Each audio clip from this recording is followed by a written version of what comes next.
I called my son at 8 p.m. on my 70th birthday, not to complain, just to hear his voice. Maybe ask if he forgot something important. Dad, you're a loser, a nobody. We're done letting you hold us back. The line went dead. I sat there holding the phone, staring at 70 unlit candles on an untouched cake. 5 chairs around my dining table, all empty. The silence pressed against my ears like cotton. Tonight, I wasn't even worth a text message. They wanted me gone? Perfect. Let's see how well they swim without their life preserver. Before we continue, please subscribe to stay updated on our latest stories. That morning, I'd woken up with something I hadn't felt in years: genuine excitement. 70 years old today. The number felt significant, heavy with meaning. Not because of my age, but because of what it represented. A reason for everyone to finally come together. I started setting the table at noon, taking my time with each piece. The good china that Helen had picked out 30 years ago, the crystal glasses we'd saved for special occasions that somehow never came. 4 place settings, carefully arranged. Darren and his wife Vanessa, and my grandchildren Emma and Jake, both adults now, but I still remembered when they used to call me Pop Pop. The roast went into the oven at 2 p.m. I'd splurged on the good cut of beef, the kind Helen used to say was too expensive for regular folks like us. But this wasn't regular. This was supposed to be the day when my scattered family remembered they belonged to something bigger than their individual lives. I polished each fork twice, adjusted the napkins until they sat perfectly parallel. The dining room looked like something from a magazine. Warm lights streaming through the windows, the mahogany table gleaming. Even bought flowers for the centerpiece, yellow daisies because they were Helen's favorite, and somehow having them there made the whole thing feel more complete. By 4 p.m., the house smelled like home. That rich, comforting scent of dinner cooking that used to fill our Sunday afternoons when the kids were small. I caught myself humming while I basted the roast, something I hadn't done since Helen passed. 5 o'clock came and went, then 6. I kept checking my phone, thinking maybe I'd missed a call or text about running late. By 7, the roast was overdone, but I kept it warm anyway. Maybe traffic was bad. Maybe Emma was working late at her job. I sat in the living room, staring at that perfectly set table through the doorway. The flowers were starting to droop slightly, and I could hear the grandfather clock ticking in the hallway, each second marking another moment of absence. That's when the doubt crept in. Had I gotten the date wrong? No, impossible. Had I said something last time I saw them? Darren had seemed distant when he'd stopped by last month to borrow money for his mortgage payment, but that was normal. Vanessa had been stressed about the kids' school fees, but she'd hugged me goodbye. By 7:45, I couldn't stand the silence anymore. Maybe they'd forgotten. It happens. Busy lives, busy schedules. That's when I decided to make the call. I should have known better. I dialed Darren's number with steady fingers, though my heart was doing something unpleasant in my chest. The phone rang once, twice, 3 times. Each ring felt like a small eternity, and I found myself counting them like rosary beads. 4, 5, 6. Maybe he was driving, maybe he was in a meeting that ran late. 7 rings. 8.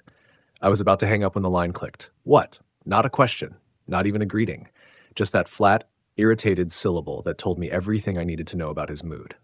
Darren? I kept my voice light, casual.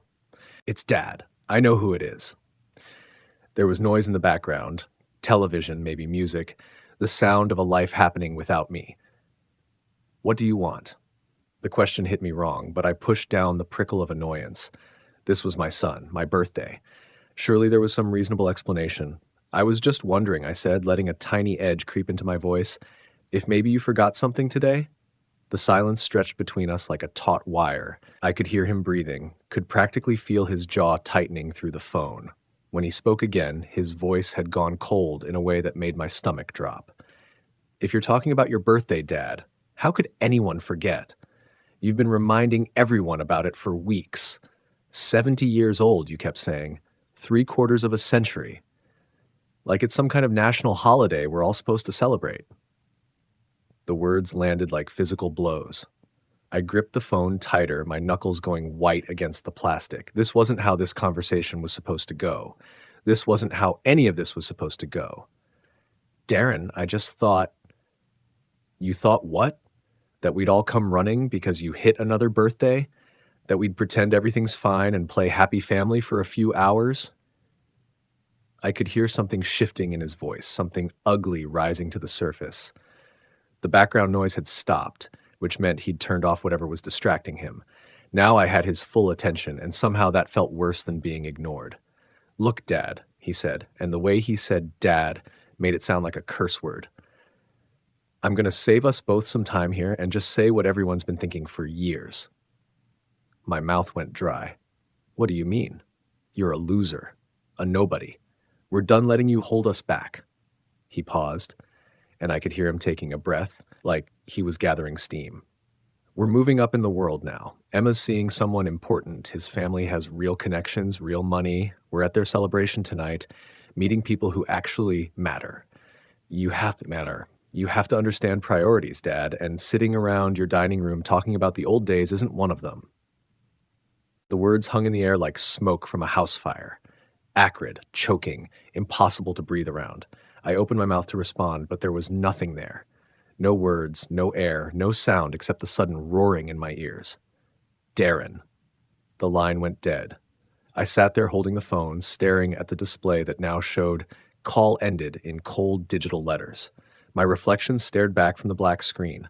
An old man with gray stubble and confused eyes, holding a phone like it might explain everything if he just looked at it long enough. The dining room table was still set. The roast was still warm in the oven. The flowers were still drooping in their vase, yellow daisies that Helen had loved and that no one would see tonight except me. But something had changed in that moment between hearing those words and the click of disconnection. Something fundamental had shifted in my chest, like tectonic plates settling into a new configuration. The hurt was still there, sharp and immediate, but underneath it was something else, something cooler and more patient.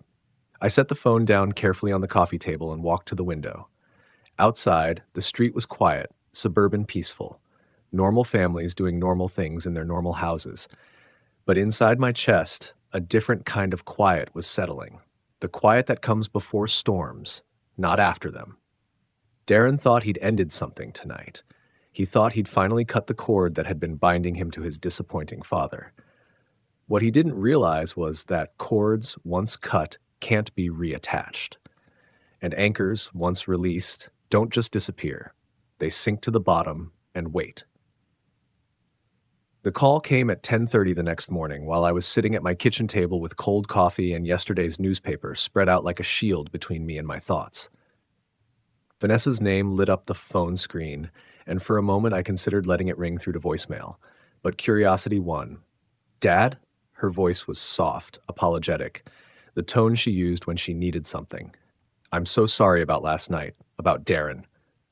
I said nothing, just listened to the slight tremor in her breathing that told me she'd rehearsed this conversation. He was drinking. You know how he gets when he's had too much. The stress from work, and Emma's been so busy with her new situation. He didn't mean what he said. Not any of it. Still, I waited. The silence stretched until she felt compelled to fill it. We were all planning to come, honestly. But then this thing came up with Emma's boyfriend's family, and you know how important first impressions are. We couldn't exactly say no when they invited us to their country club. "Couldn't you?" I asked quietly. "Well, I mean, it's complicated. These are the kind of connections that could really help Emma's future, and Jake's too, potentially. You understand, don't you?" I understood perfectly, more than she realized. "Dad, are you there?" "I'm here, Vanessa. I'm thinking about what you said, about Darren being drunk and not meaning it." "Exactly. You know he loves you. We all do. Can I ask you something?" "Of course. If you didn't need my wallet, how long ago would you have stopped talking to me entirely?" The silence that followed was different from mine, not thoughtful but shocked. I could practically hear her scrambling for the right response. "Dad, that's not fair. We're family. Are we? Because last night, your husband called me a nobody and a loser, said you were done letting me hold you back. Maybe he wasn't drunk. Maybe he was finally honest. You're twisting his words." "Am I? Let me ask you something else, Vanessa. All those loans over the years, when exactly were you planning to start paying them back?" Another pause. This one felt dangerous. "Loans? Dad, those weren't loans. That was Family helping family. You never said anything about paying back. The 15,000 for your down payment 3 years ago, the 8,000 when Darren lost his job, the 12,000 for Emma's college debt, the 6,000 for the roof repairs. Should I keep going? I could hear her breathing, getting sharper, more defensive. Those were gifts. You never once mentioned paying them back. You can't just decide retroactively that $41,000 in gifts? I let that number hang in the air like a blade. In 3 years, Vanessa, that's more than half my annual pension. We never asked for that much. No, you asked for it a few thousand at a time. Emergency by emergency, crisis by crisis. Funny how there's always another crisis right when the bank account starts looking comfortable again. Dad, you're being cruel. This isn't like you. Maybe that's the problem. Maybe I've been too much like me for too long. Her voice shifted then, became harder, more honest than the apologetic tone she'd started with. Fine. You want to keep score? Let's keep score. How much did we spend on gas driving over to check on you after Mom died? How many weekends did we give up to help you clean out her things? How many times did Emma and Jake sit through your boring stories about the old days? You think love doesn't cost anything. And there it was, the real Vanessa, finally showing her face. So my money was payment for your company, for pretending to care about an old man's boring stories? That's not what you're twisting everything around. Am I? Because it sounds like you just confirmed exactly what Darren said last night. You know what? You're not listening. You're not understanding. This conversation is pointless. The line went dead. I set the phone down and stared at it for a long moment. $41,000. I hadn't added it up before, hadn't wanted to see the total written out in stark numbers. But now that I had, other numbers started forming in my mind. The value of my house, my savings account, my life insurance policy. Suddenly, Darren's cruelty last night made perfect sense. They weren't cutting ties with a burden. They were protecting an investment. Making sure I understood my place in their hierarchy.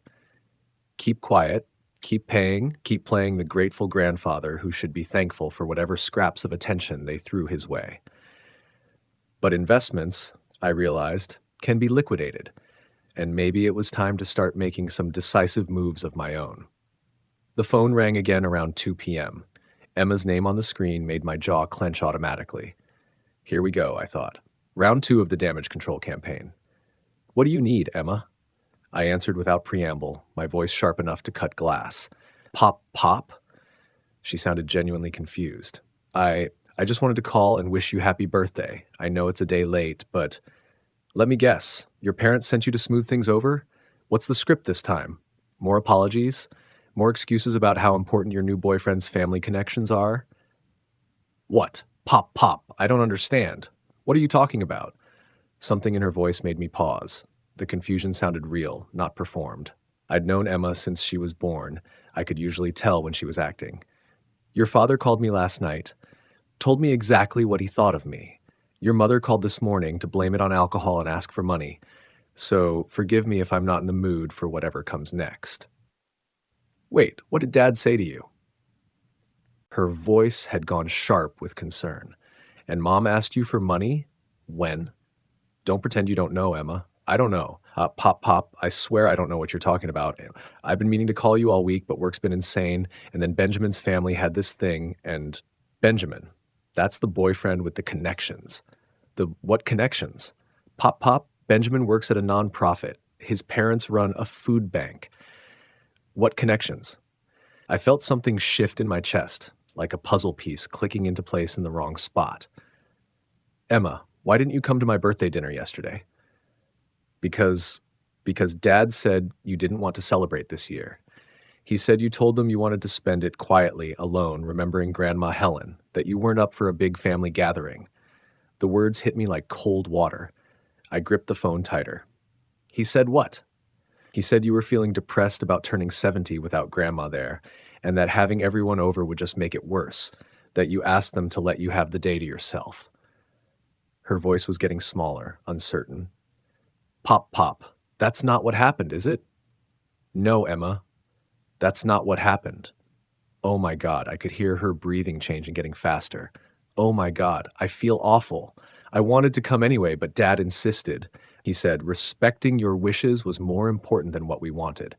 I even baked you a cake. It's still sitting in my freezer. The betrayal cut deeper than Darren's cruel words had. It was one thing to reject me directly. It was another entirely to poison my grandchildren against me with lies, to steal away the people who might actually want to spend time with me. Jake wanted to call you too, Emma continued, her voice breaking slightly. But Dad said it would just upset you more, that we should wait until you were ready to reach out. And when exactly was I supposed to be ready? I don't know. Dad said he'd let us know when you were feeling better. I closed my eyes and leaned back in my chair. The manipulation was more sophisticated than I'd given them credit for. They hadn't just excluded me, they'd made sure I stayed excluded by convincing my grandchildren that isolation was what I wanted. Emma, I set the table for 4 people yesterday. I cooked a roast, I bought flowers, I sat in an empty dining room for hours wondering where everyone was. Pop, Pop, I'm so sorry. I'm so sorry. I don't understand why Dad would. She stopped, and I could hear her thinking. He's been weird lately, stressed about money, talking about elevating the family, and making strategic decisions. Strategic decisions, like keeping his children away from their grandfather until the old man learned his place. Emma, can I ask you something? Anything. How often do your parents ask me for money? She was quiet for a long moment, like she was processing this question for the first time. I never really thought about it before, but now that you mention it, she paused. More than feels right, I guess. I just always assumed it was normal family stuff. What did Jake think about it? We never really talked about it. Mom and Dad always made it seem like you were happy to help, like it was your way of staying involved in our lives. Her voice got smaller. Oh God, Pop Pop, were we wrong about that too? I'm starting to be. What does that mean? It means I'm finally seeing things clearly, sweetheart. And what I see is that your parents have been playing a very long game.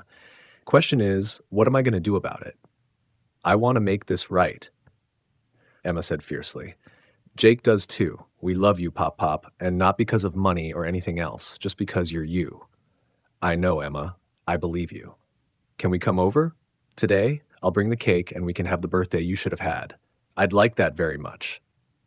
After we hung up, I sat in my quiet house and felt something I hadn't experienced in years, the presence of allies. Emma and Jake didn't know it yet, but they'd just become very important pieces in a game their parents thought they controlled. Darren and Vanessa had made one crucial mistake. They'd assumed that controlling the narrative meant controlling the outcome. They were about to learn how wrong they were. Emma and Jake arrived at 4 p.m. with a chocolate cake that had Happy 70th Pop Pop written in shaky blue frosting letters. Seeing them standing on my doorstep, Emma clutching the cake box and Jake holding a small wrapped gift, I felt something I'd forgotten existed, pure, uncomplicated joy. We're so sorry, Pop Pop, Emma said as I let them in. If we'd known, you're here now, I said, cutting her off gently. That's what matters. Jake handed me the gift, a book about vintage baseball statistics. I know you like the old players, he said with a shy smile. At 26, he still had that awkward sweetness that reminded me of his father at that age, before life had twisted Darren into whatever he'd become. We sat around my dining table, the same table I'd set so carefully yesterday. Emma cut the cake while Jake told me about his new job at a tech startup. They asked about my health, my garden, whether I'd been watching the baseball playoffs. Normal conversation, family conversation, the kind I'd been starving for without realizing it. Pop Pop, Emma said during a lull. Can we talk about what happened? I mean, really talk about it? I set down my fork and looked at both of them. What do you want to know? Everything, Jake said, because the story Dad told us doesn't match what you said on the phone. So I told them about setting the table, cooking the roast, waiting for hours, about Darren's phone call and the venom in his voice, about Vanessa's damage control attempt and her demand for more money. I watched their faces change as the truth settled in, confusion giving way to disgust, then anger. $41,000? Jake whistled low. Jesus, Pop Pop. That's just the past 3 years, I said. If I went back further, Emma's hands were clenched into fists. They've been using you. They've been using all of us. What do you mean? The lies, the manipulation, making us think you didn't want to see us, making you think we didn't care.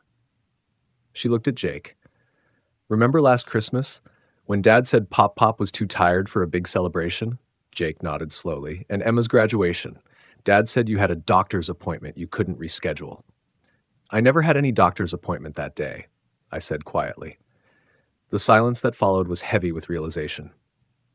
I could see them processing years of missed opportunities, engineered distances, carefully constructed barriers between us. They've been isolating you, Emma said finally, systematically cutting you off from us while bleeding you dry. Why? Jake asked. I mean, I understand the money part, but why keep us away? Control, I said. As long as I only had contact with them, they controlled the narrative. They could paint me however they wanted. The demanding father, the boring old man, the burden. But if I had direct relationships with you two, we might figure out what they were really doing, Emma finished. My phone buzzed, Darren's name on the screen. I showed it to Emma and Jake. Answer it, Emma said, her eyes hard. Put it on speaker. I swiped to accept. Hello, Darren. Dad. His voice was tight, controlled. Vanessa told me about your conversation this morning. I think there's been some misunderstanding. Have there been? Look, I may have been harsh last night. Work stress, you know how it is. But this thing about loans, about keeping score, that's not who we are as a family. I glanced at Emma and Jake. They were leaning forward, listening intently. Isn't it? Of course not. Family helps family. That's what you taught me growing up. But now you're acting like every kindness was some kind of transaction. Kindness, I repeated flatly. Yes, kindness. Do you know how much time and energy we've spent worrying about you? How many plans we've changed to make sure you weren't lonely? How many weekends we've sacrificed? Emma's mouth fell open. Jake looked like he wanted to reach through the phone and strangle his father. Which weekends were those, Darren? Because I'm sitting here with Emma and Jake, and they're telling me a very different story. The silence on the other end stretched just a beat too long. What are they doing there? Celebrating my birthday, the one you told them I didn't want to celebrate. Dad, I never said bullshit. The word came out sharp, final. Don't lie to me anymore, Darren. I'm done with lies. You're turning my children against me. Your children are adults. They can make their own decisions about who they want in their lives. Emma, Jake, if you're listening to this, we are, Emma said, her voice ice cold. Hi, Dad. Emma, honey, your grandfather is confused. He's been having some problems lately, memory issues. Stop. Jake's voice cut through the air like a blade. Just stop lying. I'm not lying. I'm trying to protect this family from what? Emma demanded. From the truth? From us finding out that you've been stealing from Pop Pop and manipulating all of us for years? I haven't stolen anything. Every penny was freely given. Under false pretenses, I said. Emergency after emergency, crisis after crisis. Funny how you always seem to have another crisis right when I was getting comfortable.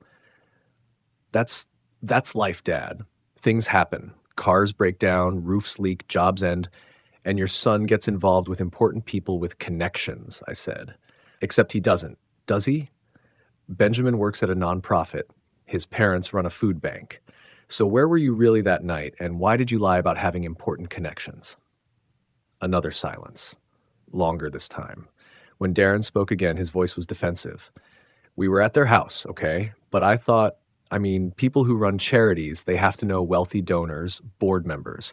I figured it was an opportunity to network, to make connections that could help our family. So you lied to make yourself sound more important, I said. You turned my birthday into a missed opportunity because you were chasing fantasies about social climbing. Dad, I think we should talk about this privately. No, Emma said. No more private conversations. No more controlling who talks to who. This ends now. Emma, you don't understand the full situation. Then explain it, Jake said. Explain why you lied to us about Pop Pop not wanting to see us. Explain why you've been treating him like an ATM. Explain why you called him a loser on his birthday. I was angry. You were honest, I said. For the first time in years, you were completely honest about how you see me. The line went quiet, except for the sound of Darren's breathing. This conversation is over, he said finally. No, I said. This conversation is just beginning, and next time it's going to include some lawyers. The line went dead. Emma and Jake stared at the phone, then at me. Lawyers? Emma asked. $41,000, I said. That's just what I can remember off the top of my head. I think it's time to get an accurate accounting. Pop, pop, Jake said slowly. What exactly are you planning? I looked at my grandchildren, my real family, the people who'd driven across town with a homemade cake to celebrate with an old man, and felt something settle into place in my chest.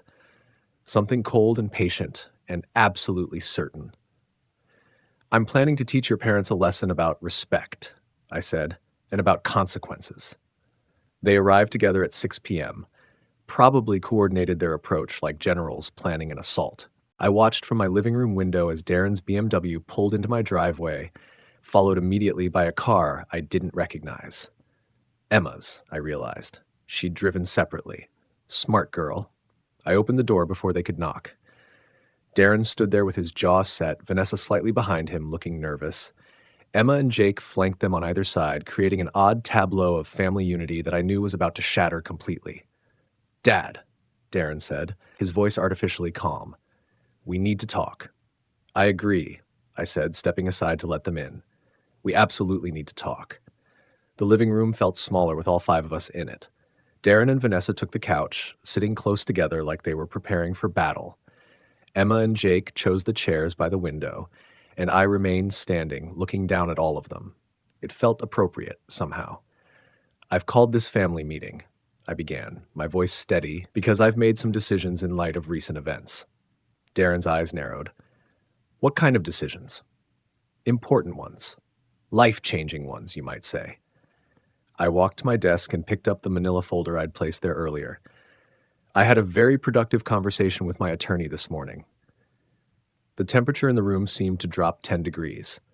Vanessa's face went pale, and I saw her hand find Darren's arm, gripping it tight. After our phone conversation, I did some thinking about family, about respect, about what I really mean to the people I've spent my life loving and supporting. I opened the folder and pulled out the first document. This is my revised will, but that's not all. I pulled out a second set of papers. These are the papers I'll be filing Monday morning for a civil lawsuit to recover the money you've taken from me under false pretenses. Darren shot to his feet.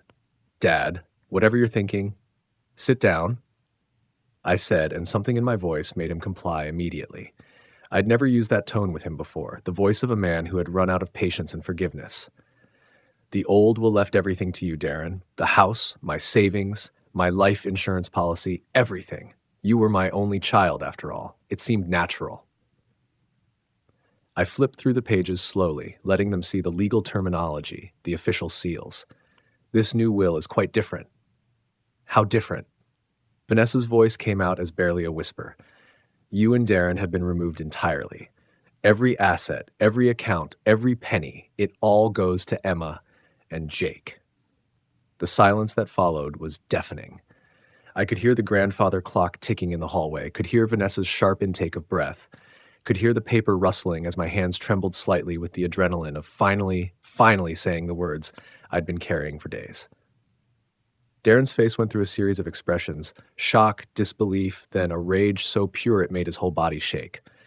You can't do this, he said, his voice low and dangerous. You can't just cut us out like we're nothing. Can't I? I asked calmly. It's my money, Darren, my house, my life insurance. I can leave it to whoever I choose. But we're your family, Vanessa burst out, tears starting to form in her eyes. We're your son and daughter-in-law. Are you? I looked at her with genuine curiosity. Because family doesn't usually call each other losers and nobodies. Family doesn't manipulate and lie to keep people apart. Family doesn't treat elderly relatives like walking ATM machines. Darren was on his feet again, pacing now like a caged animal. You don't understand our situation. We have financial problems, real problems. The mortgage Emma's student loans were still helping with, Jake's car payment. Emma's student loans that you told me were paid off 2 years ago? I interrupted. When you borrowed $12,000 for that exact purpose? Emma looked confused. What student loans? I paid those off myself 3 years ago. The look that passed between Darren and Vanessa was pure guilt. Caught red-handed, and they knew it. That's different, Darren stammered. We used that money for other things, but it was still family expenses. It was theft, I said flatly. You lied about what you needed the money for, just like you've been lying about everything else. Vanessa was crying openly now. We were going to pay you back once things got better, once we got on our feet. When? I demanded. When exactly were you planning to pay back $41,000? Because I've been waiting and all I've gotten are more requests for more money. We had plans, Darren said desperately. Thus, with Emma's connections with Benjamin's family, we were going to. What connections? Emma's voice cut through the air like ice. Benjamin's parents run a food bank, Dad. They volunteer at homeless shelters. What exactly did you think they were going to do for you? Well, they have to know people, Vanessa said weakly. Wealthy donors, board members of charities, Jake said, his voice dripping with disgust.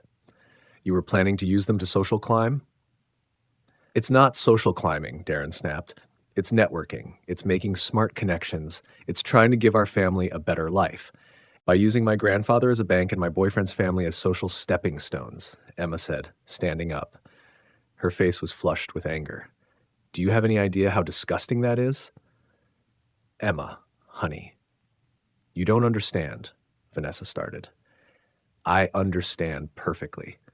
You want to break into high society, so you've been bleeding pop dry to fund your lifestyle while lying to Jake and me about why we couldn't see him. You've been isolating him, manipulating all of us, all so you could play dress up and pretend to be important. Darren whirled around to face me. This is your fault. You've turned them against us with your lies and manipulation. My lies? I laughed, a harsh sound that surprised even me. Darren, yesterday you called me a loser and a nobody. You told me you were done letting me hold you back. Those were your words, your feelings, your truth. I didn't manipulate anything. I was angry. I didn't mean, you meant every word. And you know what? You were right about one thing. You are done letting me hold you back because from now on, I won't be in your life at all. The finality in my voice seemed to register with him for the first time. His face went from angry to desperate. Dad, please, we're in real trouble here. The mortgage is 3 months behind. My job, they're making cuts and I'm probably going to be laid off. We were counting on, You need my inheritance, I finished for him. You've been planning my death, measuring my worth in dollar signs, waiting for me to die so you could cash in. That's not true, isn't it?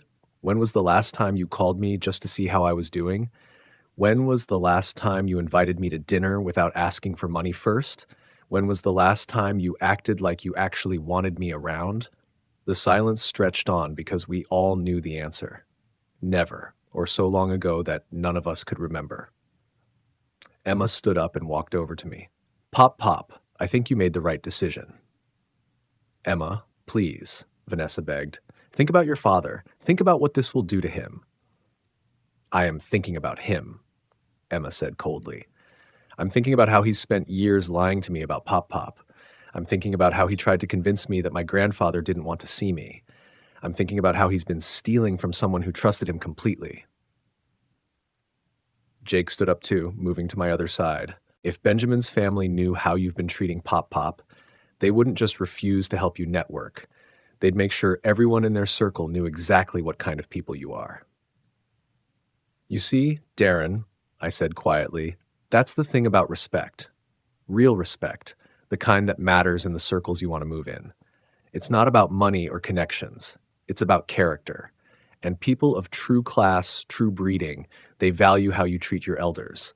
They value loyalty and integrity and family bonds. Vanessa was sobbing now. We can change. We can make this right. We'll pay you back. How? I asked. You just told me you're 3 months behind on your mortgage and Darren's about to lose his job. Where exactly is this repayment money going to come from? We'll figure it out, Darren said desperately. We'll get second jobs. You'll what? Learn responsibility at 50 years old? Learn to value family relationships over financial gain? Learn to stop lying and manipulating people? I shook my head. I don't think so. I walked to the front door and opened it. I think this conversation is over. Dad, please. The will has been filed and is legally binding. The lawsuit has been initiated. My accounts have been updated with Emma and Jake as beneficiaries. I stood by the open door, feeling the cool evening air on my face. There's nothing left to discuss. Darren and Vanessa sat there for a moment, looking lost and broken. Then slowly, reluctantly, they stood up. "You'll regret this," Darren said as he walked past me. "When you're old and sick and need help, you'll remember that you had a son who would have taken care of you." "No," I said quietly. "I had a son who saw me as a paycheck. There's a difference." They walked to their car in silence. I watched them drive away, noting how Darren's hands shook on the steering wheel, how Vanessa hunched in her seat like she was trying to disappear. Emma and Jake stayed behind. "Are you okay, Pop Pop?" Emma asked, closing the door behind her parents. I thought about it for a moment. Was I okay? My only child had just walked out of my life, probably forever. My daughter-in-law, who I'd watched grow from a nervous young woman into someone I thought I knew, had revealed herself to be someone else entirely. But I looked at Emma and Jake, standing in my living room with concern and love in their eyes, and I realized something profound. I wasn't losing my family. I was finally finding it. "You know what?" I said, and for the first time in days, I smiled. "I'm better than okay. I'm free." Months later, I was sitting in my garden with a cup of coffee and the morning paper when my phone rang. Darren's name on the screen no longer made my stomach clench. I'd learned to feel nothing but mild curiosity when he called. "Hello, Darren." "Dad." His voice was smaller than I remembered, worn down by months of court proceedings and financial reality. "The lawyer says you're still refusing the settlement offer." "I am." "Dad, please, we're going to lose the house. Vanessa's working 2 jobs just to keep food on the table. Can't we work something out? Some kind of payment plan?" I watched a cardinal land on the bird feeder Helen had hung 25 years ago. She'd always loved watching the birds in the morning. "The court determined that you owe me $57,000, Darren. That's what you took with interest. The payment plan is whatever the judge decides. But you know we can't pay that. You know what this is doing to us." "Yes," I said calmly, "I do know." The silence stretched between us like a chasm. "This is destroying our lives," he said finally. "And what do you think the past decade did to mine?" Another pause. "Dad, I'm sorry. We're both sorry. We made mistakes." "You made choices," I corrected. "Calculated, deliberate choices. You chose to see me as a resource instead of a person. You chose to lie to my grandchildren to keep them away from me. You chose to call me a loser on my 70th birthday." "I know, and I regret." "Regret doesn't pay back $57,000, Darren." I hung up and turned off the phone. These calls came every few weeks now, each one more desperate than the last. The court had ruled in my favor. Elder financial abuse was taken seriously, and the evidence had been overwhelming. The judge had been particularly unimpressed with their lies about Emma's student loans and their fabricated emergencies. The front door opened, and Emma's voice called out, "Pop, Pop, we're here." I smiled and stood up, walking back toward the house. Emma and Jake visited every Sunday now, sometimes with Benjamin. He was a good man, quiet, thoughtful, with the kind of steady character that reminded me of myself at his age. When he'd asked for my blessing to marry Emma last month, I'd given it gladly. "In the kitchen," I called back. Emma appeared in the doorway, Benjamin behind her with a small wrapped box. "Happy birthday, Pop Pop," she said, kissing my cheek. "It's not my birthday for 3 months," I said, accepting the gift. "Consider it a pre-birthday present," Jake said, appearing with grocery bags. "We're making you that roast you love, the real celebration this time." I unwrapped the box to find a picture frame holding a photo I'd never seen. Emma, Jake, and me from last Christmas, all of us laughing at something Benjamin had said. We looked like a real family. We were a real family. "Benjamin took it," Emma said. "I thought you might want it for your desk." "I love it," I said, meaning it. "Thank you." As we prepared lunch together, I found myself thinking about that terrible night 6 months ago. I'd lost a son and gained everything. Real relationships built on love instead of obligation. Honest conversations instead of manipulative requests. The simple pleasure of family time without wondering what it was going to cost me. Jake was telling a story about his new girlfriend, a teacher he'd met at a coffee shop. Emma was showing me pictures from her recent promotion at work. Benjamin was quietly helping with the cooking, fitting into our family dynamic like he'd always been there. "Pop, Pop," Emma said during a lull in conversation. "I need to tell you something." My heart jumped slightly. "What's that?" Mom called me last week. She wanted me to ask you to drop the lawsuit. And? I told her that wasn't my decision to make, that you're a grown man who can handle his own affairs. She looked at me steadily. I also told her that maybe if they'd treated you like a grown man worthy of respect instead of a walking bank account, none of this would have happened. How did she take that? Not well. She said I was ungrateful, that they'd sacrificed so much for Jake and me over the years. What kind of sacrifices? Benjamin asked quietly. That's the funny thing, Jake said. When I really thought about it, I couldn't remember any actual sacrifices. Just expectations. Expectations that we'd be grateful for, things they were supposed to do as parents anyway. I nodded, understanding exactly what he meant. It was the same dynamic Darren had tried to establish with me. Give the minimum required effort, then demand maximum gratitude and return on investment. The truth is, Emma continued, seeing how they treated you opened my eyes to how they'd been treating all of us. Everything was always conditional. Love, attention, approval. It all came with strings attached. That's not love, Benjamin said simply. That's manipulation. We finished preparing lunch and sat around my dining table, the same table where I'd eaten alone on my 70th birthday. But now it was full of laughter and conversation and the easy comfort of people who genuinely enjoyed each other's company.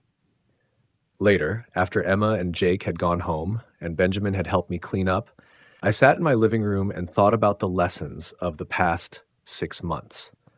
I'd learned that family isn't just about blood. It's about respect, love, and genuine care for each other's well-being. I'd learned that being alone is infinitely better than being with people who see you as a burden or a resource. I'd learned that sometimes the kindest thing you can do is refuse to enable someone's destructive behavior, even when, especially when, that someone is your own child. Most importantly, I'd learned that it's never too late to demand the respect you deserve. The phone rang again. Darren's name. I looked at it for a moment, then set it aside and let it go to voicemail. Whatever desperate plea he was calling with could wait. Or better yet, it could go to his lawyer. I had better things to do with my time. I had a wedding to help plan, grandchildren to spoil the right way, and a life to live surrounded by people who actually wanted me in it. At 70 years old, I'd finally learned the difference between being someone's anchor and being someone's anchor chain. Anchors provide stability and security. Anchor chains just drag you down to the bottom. I wasn't anyone's chain anymore, and I'd never been happier. To hear the next story, click the box on the left. And as always, thank you for watching.